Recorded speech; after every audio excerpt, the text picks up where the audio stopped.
Hello friends, welcome back to my YouTube channel. तो दोस्तों, मैं आपके लिए आज लेकर आई हूँ लोकसभा स्पीकर का चुनाव। लोकसभा स्पीकर के चुनाव में क्या डिप्टी स्पीकर का पद विपक्ष को मिलेगा? ये देखने के लिए आप मेरी वीडियो को अंत तक जरूर देखें और मेरी वीडियो को लाइक, शेयर और सब्सक्राइब जरूर करें। 18वीं लोकसभा में स्पीकर और डिप्टी स्पीकर का महत्व। 18वीं लोकसभा का आगामी सत्र गठबंधन सरकार के मामले में स्पीकर और डिप्टी स्पीकर की महत्वपूर्ण भूमिका को रेखांकित करता है। न केवल सदन के सुचारू संचालन के लिए, बल्कि सत्तारूढ़ दल और उसके सहयोगियों तथा विपक्ष के बीच शक्ति संतुलन के लिए भी। लोकसभा में सीटों की कुल संख्या 543 है। सरकार बनाने के लिए एक पार्टी या गठबंधन को 50% सीटें यानी 272 सीटें जीतने की आवश्यकता है। मतदाताओं ने लोकसभा चुनाव 2024 में एक खंडित जनादेश दिया है। किसी भी राजनीतिक दल ने लोकसभा में पूर्ण बहुमत हासिल नहीं किया है।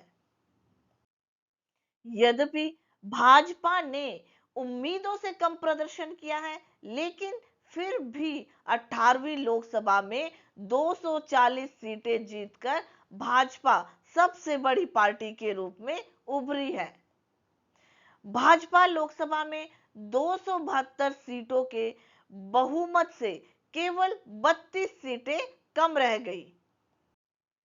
यह बताना जरूरी है कि पिछले दो चुनावों के दौरान भाजपा ने पूर्ण बहुमत प्राप्त किया था।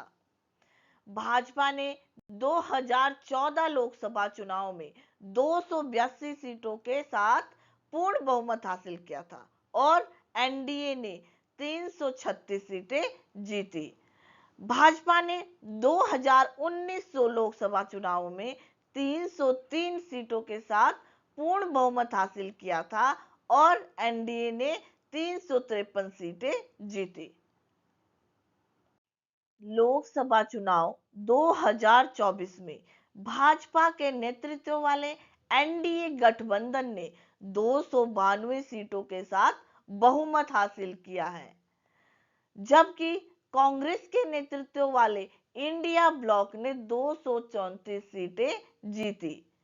इस चुनाव में एनडीए गठबंधन के दो सहयोगी दो किंग मेकर्स के रूप में उभरे हैं तथा इनकी सरकार में महत्वपूर्ण भूमिका रहेगी। आंध्र प्रदेश से एन चंद्रबाबू नायडू की पार्टी तेलुगु देशम ने 16 सीटें जीती हैं। बिहार से नीतीश कुमार की पार्टी जनता दल यूनाइटेड ने 12 सीटें जीती हैं। स्पीकर और डिप्टी स्पीकर के उम्मीदवार का चयन करते समय भाजपा को इन दो महत्वपूर्ण गठबंधन सहयोगियों को साथ लेकर चलने की नितांत आवश्यकता होगी। लोकसभा स्पीकर की विवेकाधीन शक्तियां। गठबंधन धर्म निभाने में स्पीकर का विवेक एवं शक्तियां अत्यंत महत्वपूर्ण रहेगी। गठबंधन की सरकार में स्पीकर का अपना विवेक, अपनी राजनीति बड़ी मायने रखती है, विशेषकर राजनीतिक पार्टियों के जोड़ तोड़ के संबंध में। पाला बदलने वाले सदस्यों की अयोग्यता पर भी स्पीकर दल बदल कानून के तहत फैसला करते हैं, परंतु 1992 में सुप्रीम कोर्ट ने एक फैसले में साफ कर दिया था कि स्पीकर के फैसले को अदालत में चुनौती दी जा सकती है। हालांकि इसके बावजूद दल बदल के मामले में स्पीकर के पास अहम पावर होती है। इतिहास के पन्नों को यदि पलटिएगा तो पता लगेगा कि स्पीकर का मतलब सरकार को गिराना भी हो सकता है और सरकार को बचाना भी हो सकता है।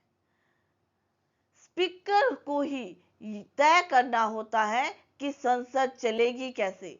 लोकसभा स्पीकर की अनेक विवेकाधीन शक्तियां हैं जो न्यायिक समीक्षा के दायरे से बाहर है। स्पीकर संसद के भीतर सब कुछ होता है।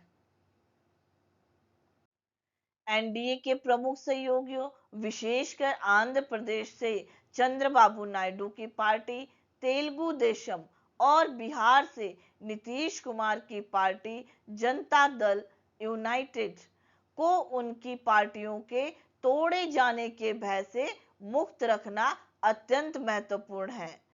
इसीलिए एनडीए गठबंधन में सहयोगियों के बीच शक्ति संतुलन के लिए स्पीकर पद का अत्यंत महत्व है। 18वीं लोकसभा का गठन और स्पीकर के चुनाव की टाइमलाइन। भारत के राष्ट्रपति के आदेशानुसार 18वीं लोकसभा का पहला सत्र 24 जून से शुरू होगा और 3 जुलाई को समाप्त होगा। 9 दिवसीय विशेष सत्र के दौरान अध्यक्ष का चुनाव 26 जून को होगा। संविधान के अनुच्छेद 94 के दूसरे प्रावधान के अनुसार नई लोकसभा की पहली बैठक से ठीक पहले अध्यक्ष का पद रिक्त हो जाता है। यानी संवैधानिक परंपरा के अनुसार पिछली लोकसभा का अध्यक्ष लोकसभा भंग होने के बाद भी लोकसभा की पहली बैठक से ठीक पहले इस्तीफा देता है। यदि स्पीकर सदन के लिए पुनः निर्वाचित हो भी जाता है तो भी स्पीकर का पद चुनाव के लिए खुला रहता है। इसी प्रकार ओम बिरला जो 17वीं लोकसभा के स्पीकर थे, दोबारा 18वीं लोकसभा के लिए चुने जाने के बावजूद भी 24 जून को सुबह लोकसभा स्पीकर के पद से इस्तीफा देंगे। तत्पश्चात नवनिर्वाचित सरकार की सलाह पर भारत के राष्ट्रपति द्वारा प्रोटेम स्पीकर की नियुक्ति की जाएगी। चूंकि लोकसभा का सत्र सुबह 11 बजे शुरू होता है, इसीलिए प्रोटेम स्पीकर के शपथ ग्रहण के लिए आमतौर पर उसी दिन सुबह 9:30 बजे का समय तय किया जाता है, जो राष्ट्रपति की सुविधा पर निर्भर करता है। राष्ट्रपति प्रोटेम स्पीकर को राष्ट्रपति भवन में शपथ दिलाते हैं। उसके बाद प्रोटेम स्पीकर राष्ट्रपति द्वारा नियुक्त 3 व्यक्तियों की मदद से नवनिर्वाचित सदस्यों को शपथ दिलाते हैं। 2 यानी 24 और 25 जून को नए सांसदों को शपथ दिलाई जाएगी। संविधान के अनुच्छेद 99 के अनुसार सदन का प्रत्येक सदस्य अपना स्थान ग्रहण करने से पूर्व राष्ट्रपति या उसके द्वारा इस निमित्त नियुक्त किसी व्यक्ति के समक्ष संविधान की 3री अनुसूची में इस प्रयोजन के लिए निर्धारित प्रारूप के अनुसार शपथ लेगा या प्रतिज्ञान करेगा तथा उस पर अपने हस्ताक्षर करेगा।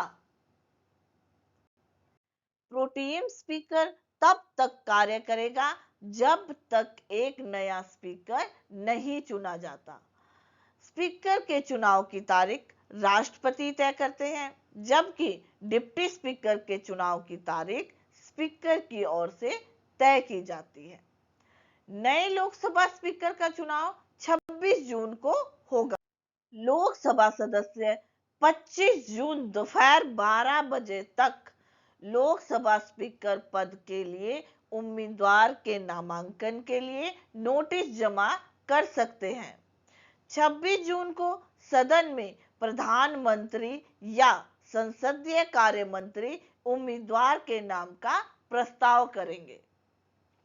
अगर एक से ज्यादा उम्मीदवार हैं तो फिर बारी बारी से प्रस्ताव रखा जाता है और जरूरत पड़ने पर वोटिंग भी कराई जाती है।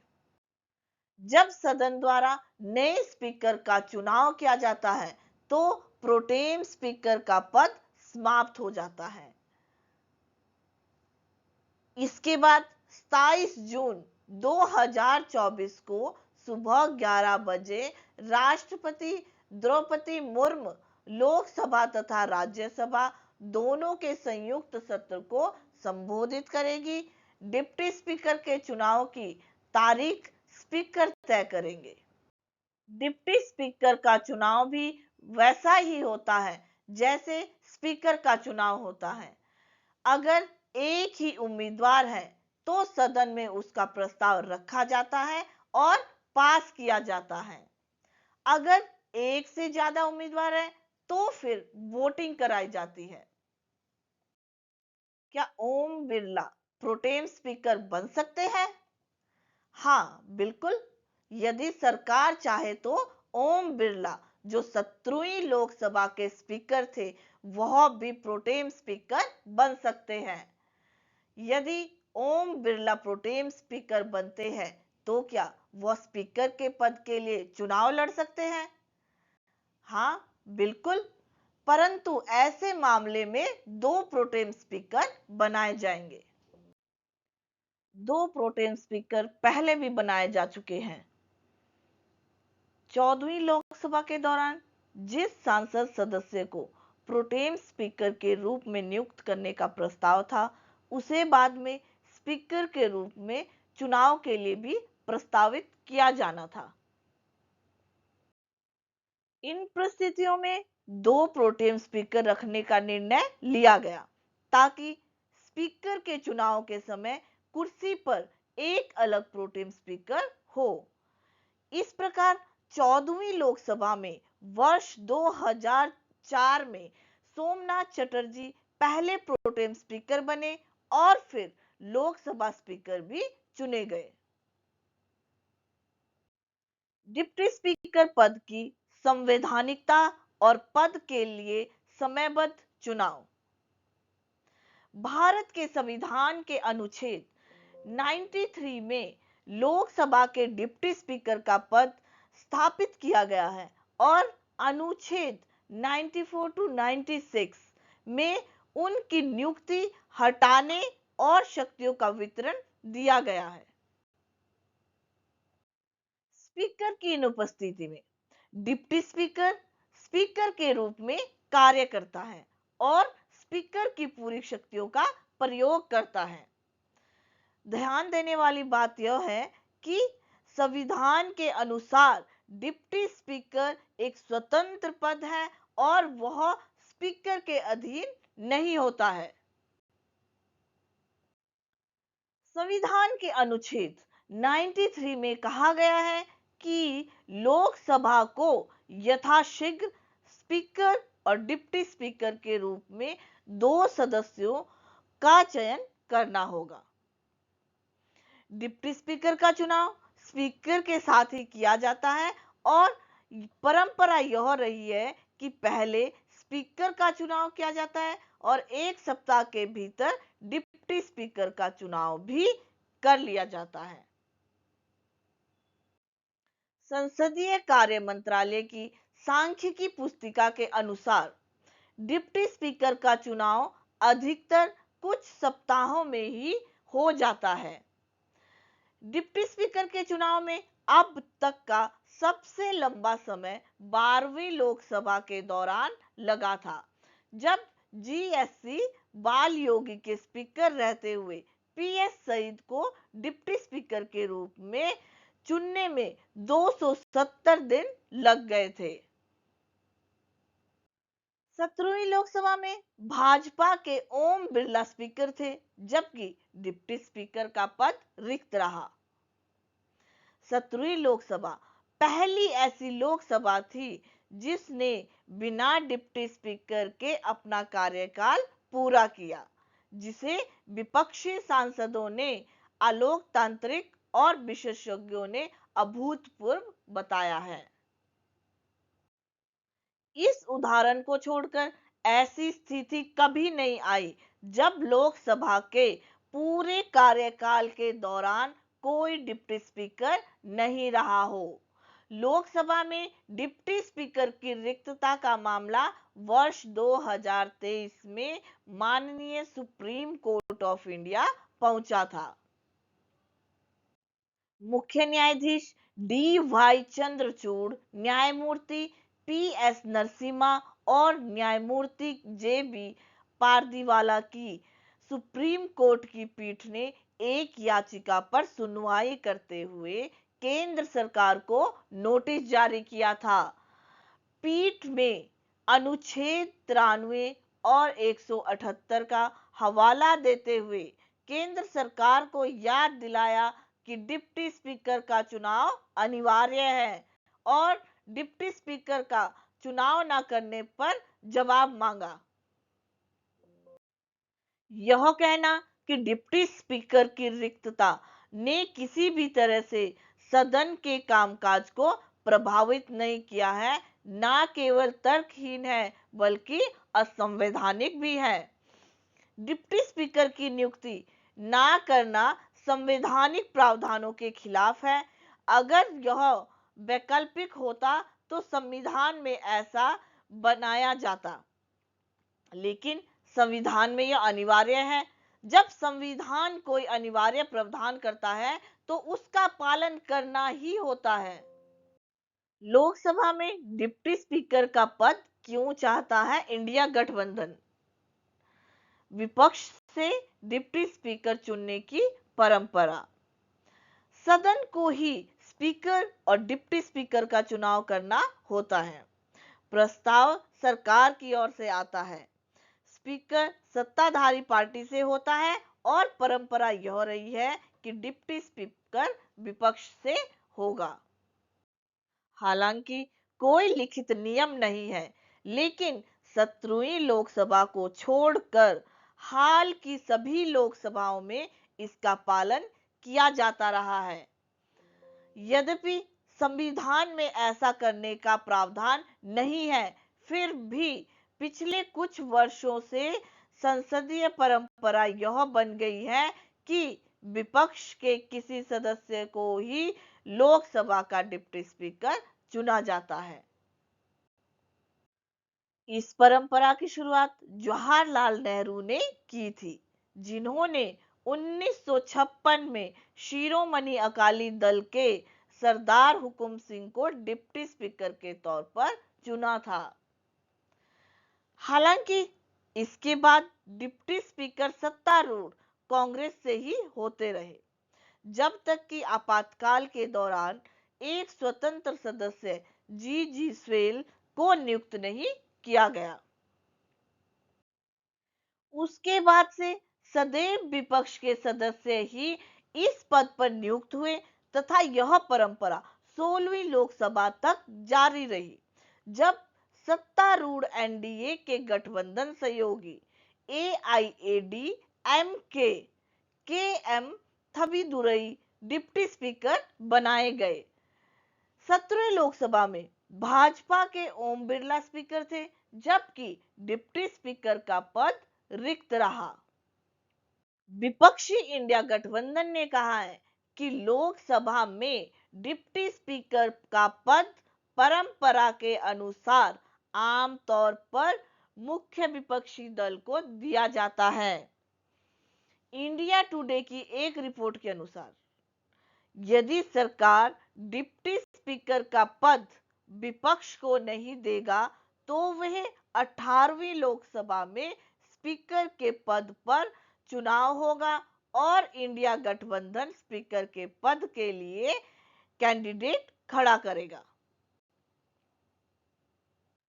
हालांकि यदि डिप्टी स्पीकर का पद विपक्ष को दिया जाता है तो सबसे अधिक संभावना है कि गठबंधन लोकसभा स्पीकर पद से पीछे हट जाएगा और इसके लिए अपना उम्मीदवार नहीं उतारेगा। आजाद भारत में आज तक लोकसभा स्पीकर को हमेशा सर्वसम्मति से चुना गया है। तो दोस्तों, सिर्फ 4 speaker M.A. अयंकर, G.S. Dhillon, Balram Jakhar और G.M.C. बालयोगी ही ऐसे रहे हैं जिन्हें दोबारा लोकसभा स्पीकर पद के लिए चुना गया है। लोकसभा में संख्या बल के लिहाज से विपक्षी खेमा यानी इंडिया गठबंधन मजबूत स्थिति में है। ऐसे में उसे उम्मीद है कि परंपरा के अनुसार डिप्टी स्पीकर का पद विपक्ष के किसी सदस्य को मिलेगा। तो फ्रेंड्स, आज का मेरा वीडियो यहीं समाप्त होता है। Pinky Ramol study UPSC channel के साथ जुड़े रहने के लिए मेरे चैनल को अधिक से अधिक लाइक, शेयर और सब्सक्राइब जरूर करें। Thank you so much.